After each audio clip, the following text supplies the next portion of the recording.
Pemirsa, pemerintah Kota Makassar pastikan akan melakukan upaya gugatan kembali perihal gugatan 22 lahan sekolah yang diklaim oknum pemilik lahan. Wali Kota Dani Pemanto bahkan menegaskan akan mengupayakan langkah hukum dengan mencari novum baru.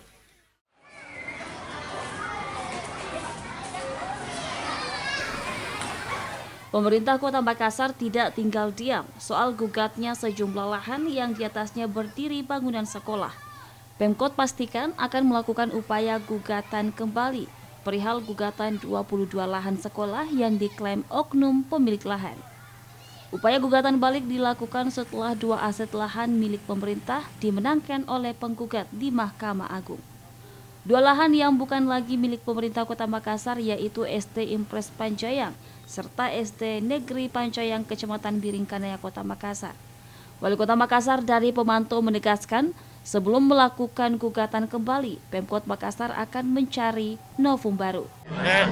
Nanti saya cari novum baru, kita gugat kembali. Insya Allah kita fight. Ya, kita fight. Sebelumnya ada 22 sekolah di Makassar digugat oleh seorang yang mengklaim dirinya sebagai pemilik lahan. Rusmawan Dirara, Sulawesi TV.